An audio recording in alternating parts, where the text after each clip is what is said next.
A very good morning to all the participants of this webinar. After that very interesting first talk by Dr. R.K. Purkayastha, I'll take you into a totally different domain, far away from politics, of course, but something which is of interest and very relevant to the present times and is a thing of concern. So the topic that I have chosen for today is electropollution, a silent killer. You can see the question mark and the exclamation in the title. That is not without reason, because we are not sure till today whether electropollution is a silent killer. And if it turns out to be one, it will be really dangerous for us. Starting on that note, I am Dr. Shantu Saikia, Associate Professor of the Department of Physics, St. Anthony's College, Shillong. Electropollution, by the way, is not my topic of research. I work in the field of nonlinear dynamics and stochastic processes. But this is a topic which has interested me because of its relevance in our day-to-day life.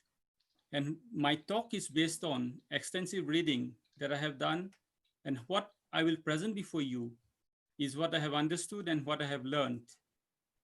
Just a disclaimer right at the beginning, I'm not trying to prove anything or disprove anything. Just I want to spread some awareness about something about which most of us we are not even aware of. So let's start in my journey along with you. So what is pollution? Before talking about electropollution, we need to understand what is pollution. Actually, I had made some animations, but because of some technical snag, I had to go for the PDF version. Anyway, the content remains the same. Is the contamination of the natural environment by substances harmful to living organisms. And most of the pollution that we see all around us is because of human beings. As you can see in the pictures, you have air pollution, land pollution, water pollution, light pollution also is an issue. Then we have noise pollution. All these pollutions that I have shown here are ones that we can feel, we can see, and we can experience.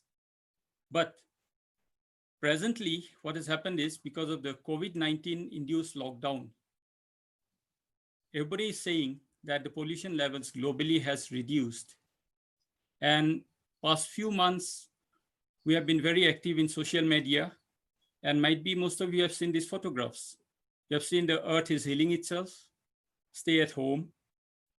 Some photographs were going around, they were saying the earth is rebooting, the planet is rebooting. And this is a picture of which shows the air pollution levels in Delhi. This is the India Gate, and you can see this is October 30, 2018, and this is March 30, 2020. Both the pictures superimposed. You can see the level of air pollution has reduced drastically. And this third picture is from NASA. Their supercomputers have generated. It shows the air pollution level over India before the lockdown and after lockdown. This is 2019 and this is 2020. PM 2.5 means the particulate matter of size 2.5 micrometers or less. Clearly, we can see that the air pollution has reduced. But question is that all? Has all the pollution reduced? Now, there is a kind of pollution which we call as electropollution. Something which is invisible. It's nothing but the increasing levels of electromagnetic energy in the atmosphere. It seems a bit technical, but as my audience is very general in nature, I will try to keep it as non-technical as possible. Electro has something to do with electricity, electric fields, and electromagnetic means electricity and magnetism together. Wherever there is an electric field, there will be a magnetic field. So electromagnetic energy is a form of energy which is associated with electric and magnetic fields. So it propagates in the form of electromagnetic waves. Rather, this energy is radiated from the source in the form of electromagnetic waves. So all these terms, electromagnetic energy, electromagnetic radiation, electromagnetic waves, These are analogous to one another. Electromagnetic waves we have come across many times, probably knowingly or unknowingly. The sunlight is a form of electromagnetic waves. Probably most of us has never thought of it like that. If I tell you that light is a combination of an electric field and a magnetic field, which is varying with time and propagating, you may be surprised, but indeed it is so. Sunlight is a form of electromagnetic wave. It's not the only kind of electromagnetic waves that is there. Different other types of electromagnetic waves are there. What is the difference between all these types of waves is the frequency and the energy, which defines the type of waves. So what we have is something called the electromagnetic spectrum. There is a broad range of frequency and energy among these electromagnetic waves. So in this picture, I show you the electromagnetic spectrum. So this also may seem a bit technical to people who are not from science background or from physics background, but I'll try to simplify it. On the right-hand side, these radiations are energetic gamma rays. You can follow my mouse. These are X-rays, ultraviolet rays. Then this part is visible, only part of the electromagnetic spectrum that we human beings can see. Then comes the infrared radiations, microwaves, and radio waves. So what is happening here is energetic, lesser energetic this side. Lesser frequency, higher frequency. So you can see here, extremely low frequency radiations. So these energetic radiations, gamma rays comes from radioactive sources. X-rays, when we go to the hospital, usually we come across X-rays in diagnostics. Ultraviolet rays, sun produces ultraviolet rays. I remember the sunscreen lotions that we keep to protect us from ultraviolet rays. Then the infrared radiations. These are some radiations, night vision cameras they use, the remote controls, they use this. That happened. Nowadays, the thermal guns that we talk about, they use this. Microwaves we use in a kitchen. It's not the name of the device, rather, it's the electromagnetic waves that are being generated inside. Then radio waves, we use this for telecommunication. So these are non-ionizing, means they are lesser energetic. They can't induce any direct impact in the living cells. Ionizing radiations, they can cause burns, just like in a nuclear explosion. So one point to make here is all the electromagnetic radiations below a frequency of 300 hertz, these are all man-made. You can see computer, TV broadcast, radio, power lines, etc. So let's go ahead. So electromagnetic energy in the atmosphere, which we are interested in, can be of different origins. We have something called the cosmic background radiation. This is nothing but an all-encompassing radiation in the universe, which is there everywhere. You can't escape from that. The theory is that it's a remnant of the Big Bang in which our universe originated. These are weak microwave electromagnetic radiations in the microwave frequency. That apart, the Earth's atmosphere has lots of charges. This second picture that I'm showing, it has lots of charges because of different activities like lightning, etc. There is an upper layer of the Earth's atmosphere from a height of around 75 kilometers. We call it the ionosphere. Between the ionosphere and the surface, there are some electromagnetic waves that are being shown in this picture. They have a frequency of around 7.83 hertz. Hertz means these are vibrations per second. This is the second source I'm talking about, natural source. Then the sun, of course, all of us know. It emits visible light. It falls on the earth, and the earth re-radiates in the infrared.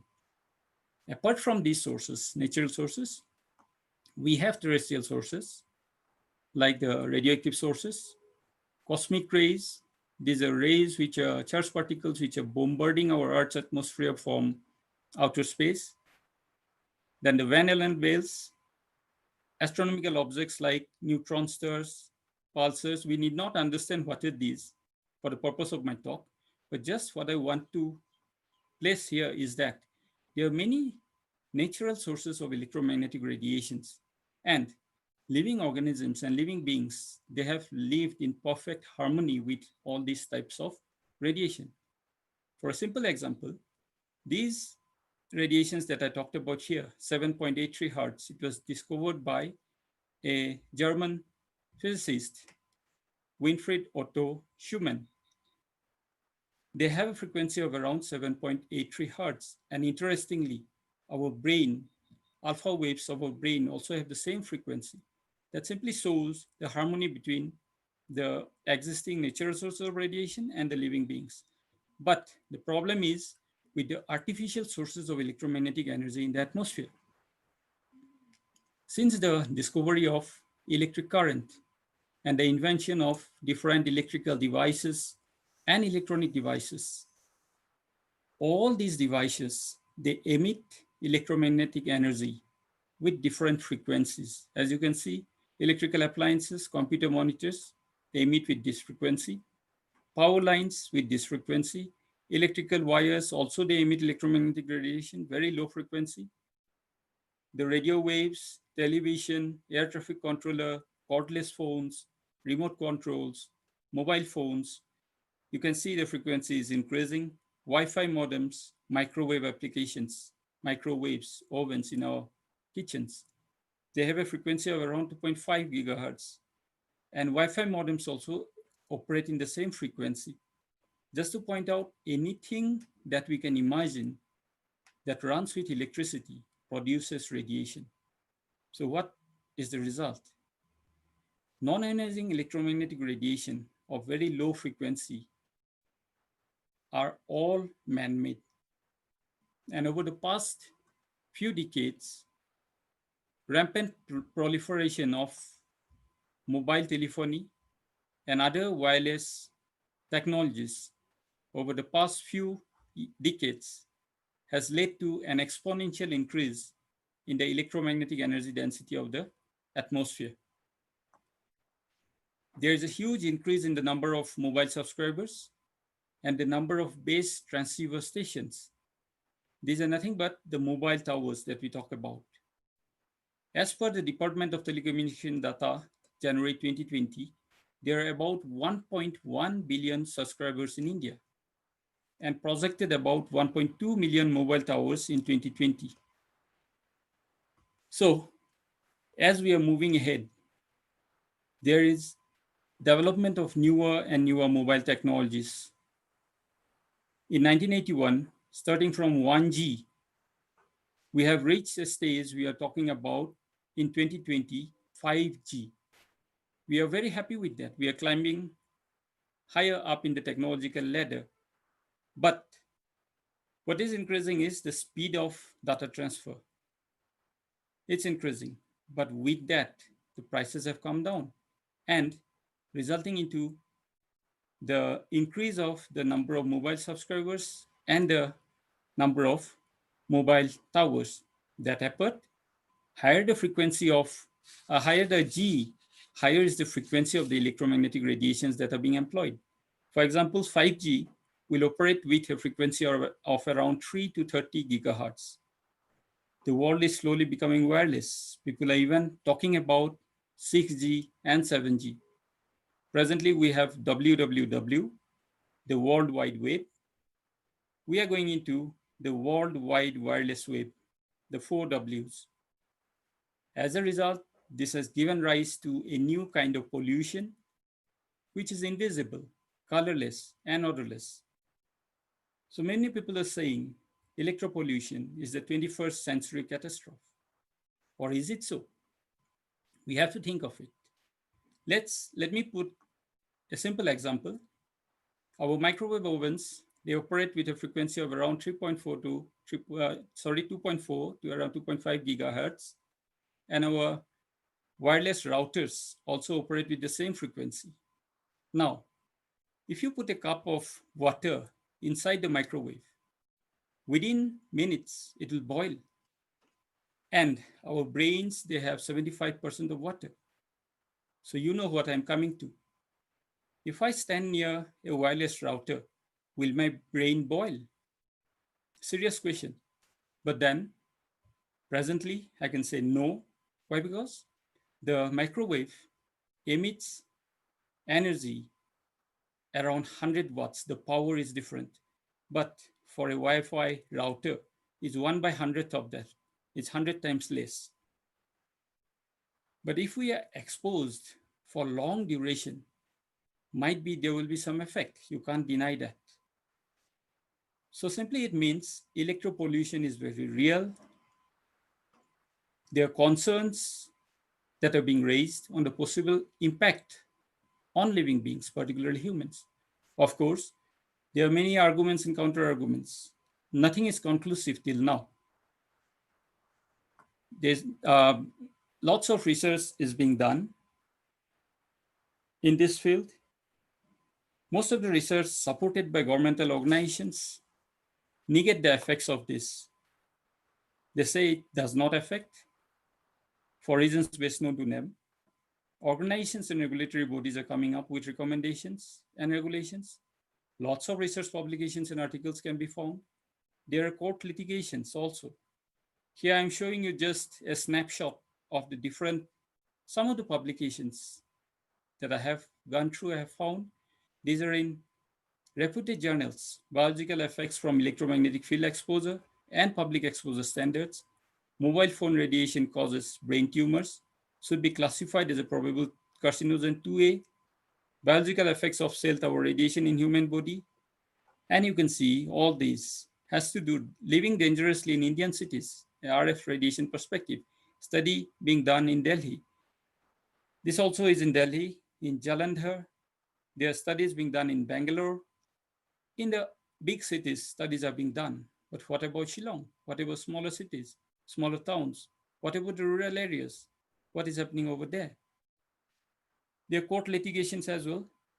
November 2012, the High Court of the state of Rajasthan ordered the removal of all cell towers from the vicinity of schools, colleges, hospitals, and playgrounds. Mobile towers are harmless, says a declassified CPCB report, Central Pollution Control Board report, in December 27, 2018. This was declassified after a ruling from the Supreme Court. However, the report does admit that non-thermal effects of radiation are being ignored. Supreme Court orders shutting down BSNL mobile tower in Gwalior. A person, a 42-year-old domestic help, it was there in the news recently, 42-year-old domestic help, he appealed to the Supreme Court that he has got a form of cancer, lymphoma, on being exposed to radiation from a tower which was set up in 2002 in his neighbor's building. And the court ordered the shutting down of the tower. There are over 25,000 articles in the past 30 years. So presently, the situation is such, it's all chaos out there. Nobody is sure what is the way out. Does it affect? Does it not affect? But we have to be on an alert. We have to think about it. So let's go ahead to see the effects of electropollution. Earlier, the exposure to electromagnetic radiations was localized to towers, to transmission stations, to radar installations. But now it is everywhere. Even all of us, probably presently also, we are carrying cell phones in our pockets. It has entered our bedrooms. We are keeping our Wi-Fi routers inside our bedrooms to get proper connectivity. But lots of concern is there about the possible impacts. More so, it being invisible. The effects can be better understood by categorizing them. Physiological effect of ionizing radiations, no doubt about it. Ionizing radiations impacts our body directly. You can't go and get exposed to ionizing radiations like gamma rays. These are used, say if you go to Bibura Cancer Institute for some treatment, phototherapy, they use this kind of ionizing radiations, very highly energetic radiations. But there may be certain physiological effects due to non-ionizing radiations also, lesser energetic radiations. Can be thermal effects, which directly heat up the cells and tissues. or it can be non-thermal effects due to the interaction of electromagnetic radiations with the cells.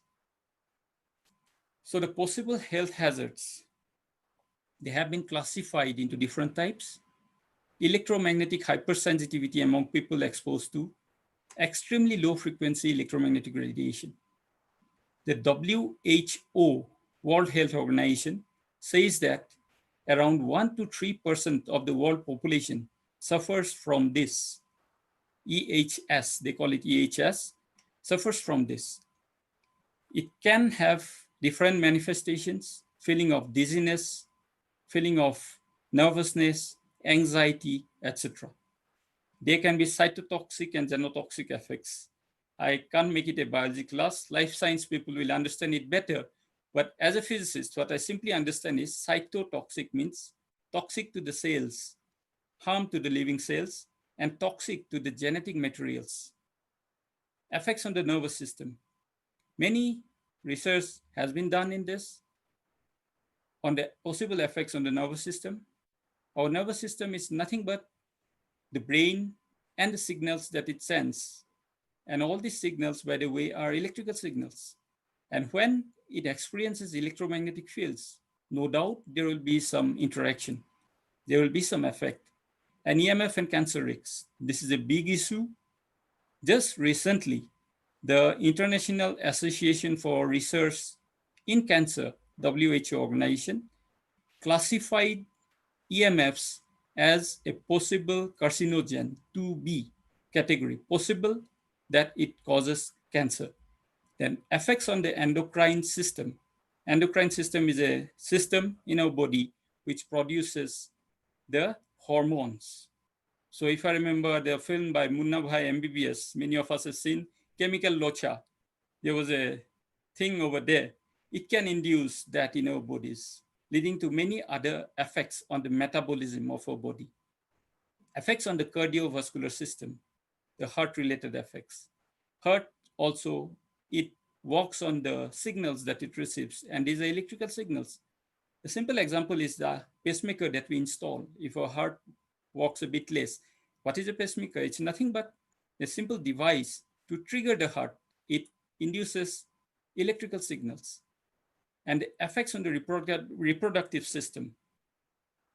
This also is there. Studies are going on. Rising cases of male infertility has been related to the cell phones that are being kept in the pockets, but it's not conclusive. Most of the studies are survey-based till now and on animal subjects. And if any effects are there, it will be long-term effects. Effects will be seen after long term. So that makes it a problem to study, but studies are going on, no doubt. So this is a simple photograph that I'm putting before you. This is what is infrared thermal imaging.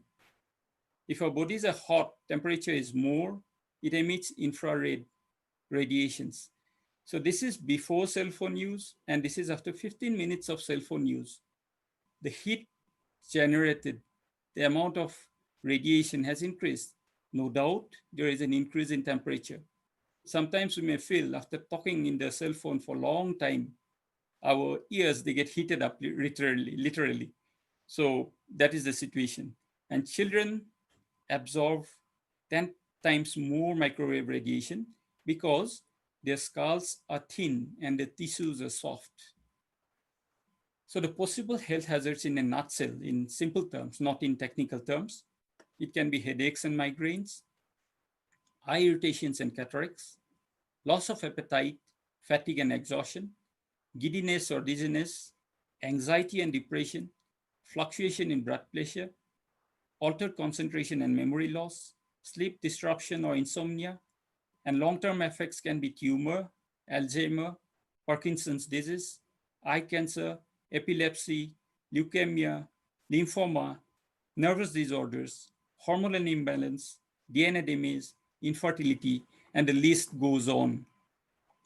Children, pregnant women, weak or sick persons are said to be more vulnerable. I have kept a term here, possible health effects. Why? Because we are not sure. Many times after walking with our computer for a long time, we may feel some sort of dizziness, and we may just think that it is because of the stress. Is it because of the radiation from the system? Nobody knows. Nothing is conclusive. Some studies are contradictory and not corroborated by independent research till now. There is a lack of understanding of the causal mechanism. There exist gaps in existing knowledge, but the threat can't be ignored. It's there. Studies are going on. In words of Martin Luther King Jr., our lives begin to end the day we become silent about things that matter.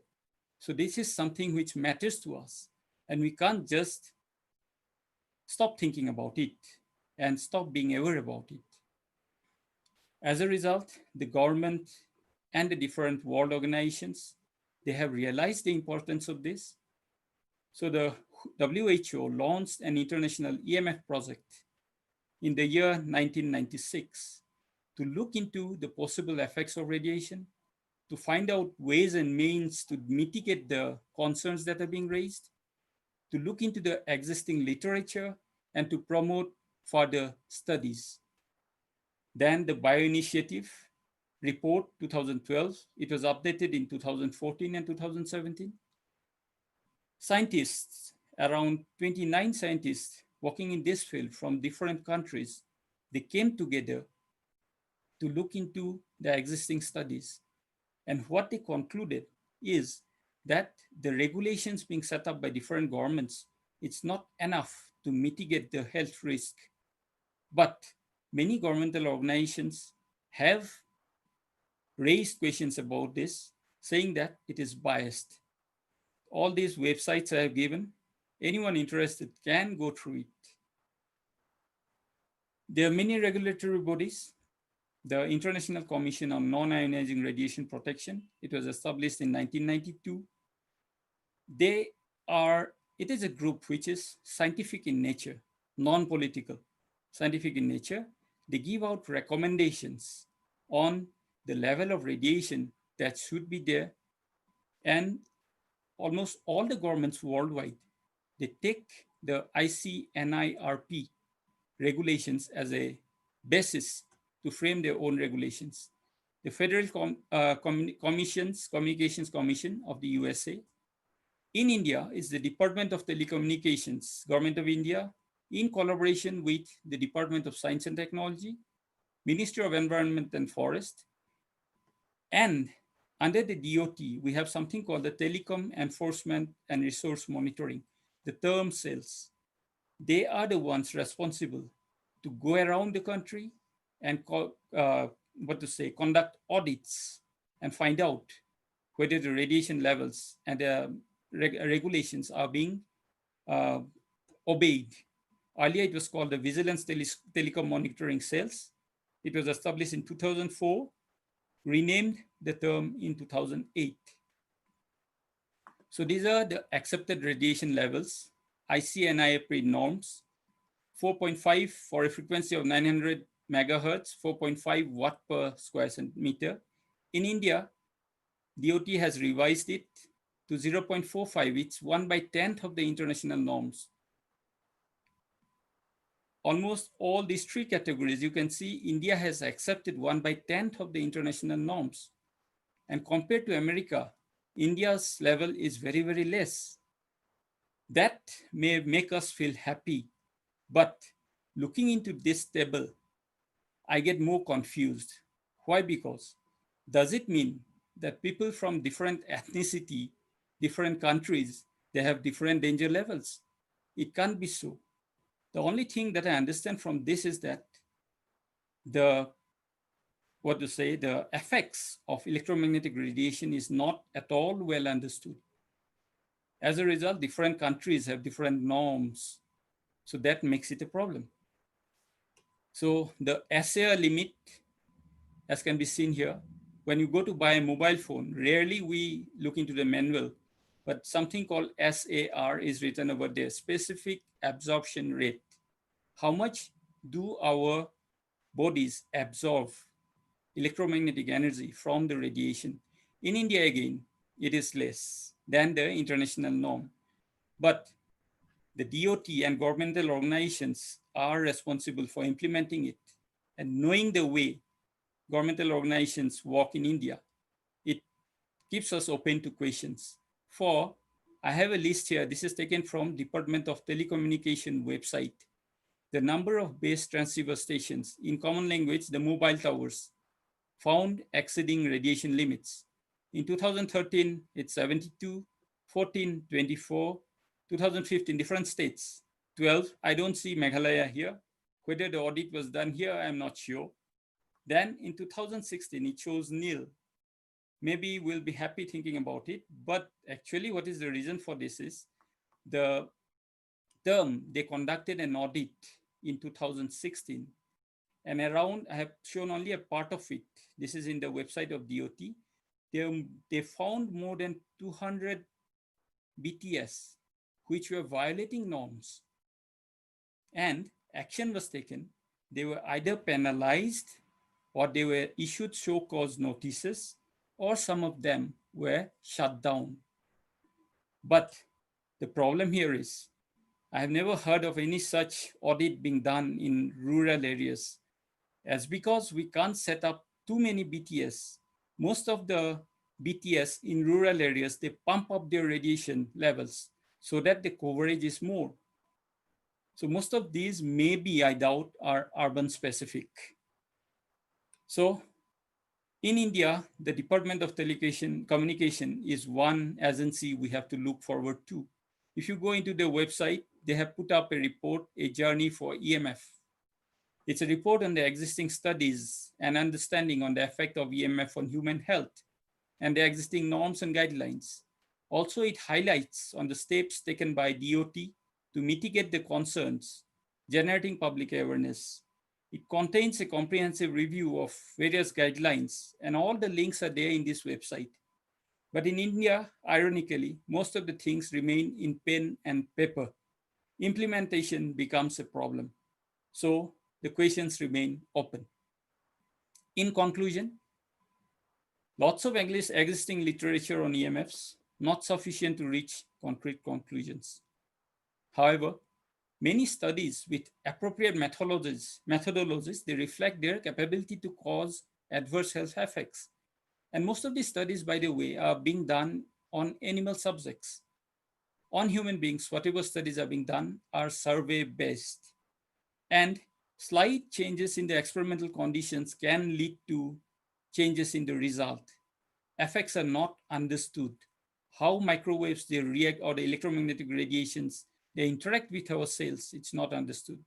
So there is a need for a comprehensive and well-coordinated scientific investigation. Effects of ionizing EMFs are well studied, but the effects of non-ionizing EMFs are still very blurry. The lower frequency electromagnetic waves.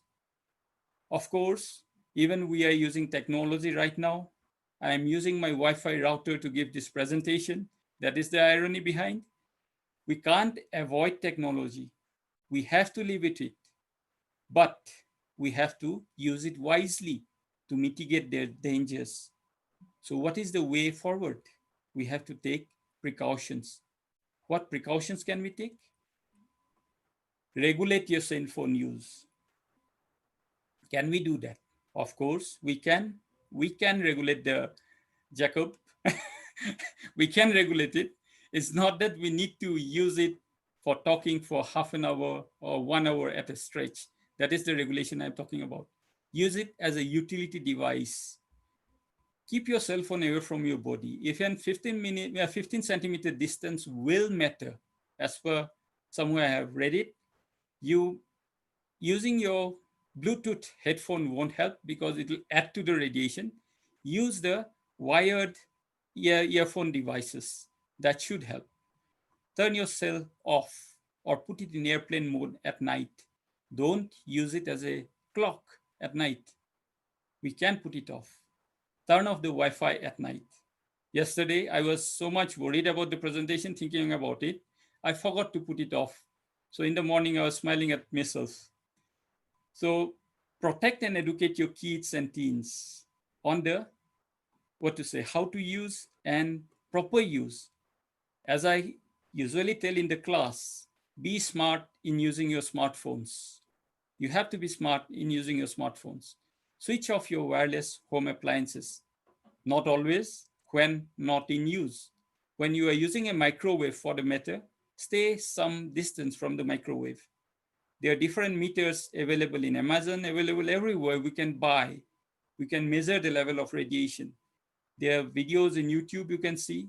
If you put it near a microwave which is on, it shows high levels of radiation. A microwave should not leak, but it leaks. I have one at home. I've tried that, it leaks. Connect with the Earth's electrical charge. If our charges are building up in our body, we can walk barefoot. We like walking with fancy shoes and slippers, etc. But then walking barefoot, sometimes it helps. The excess charge building up in our bodies will go to ground. Move your bed away from EMF sources. It is okay if we are not connected for at least 8 hours at night.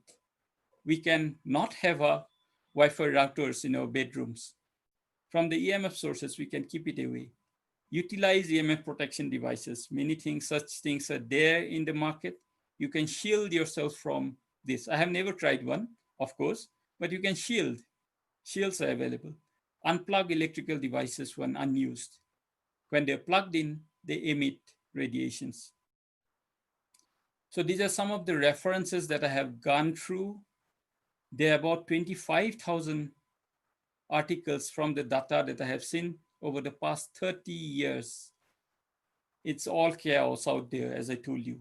But these are some which I have gone through. There are reviews, interesting reviews that are there. I went through around 36 references for preparing this presentation. Videos are there in YouTube. You can go through it. So what best I can say is, I'm not saying we should not use technology. We should use it, but we can use it wisely. Stay safe. Thanks for your patient listening.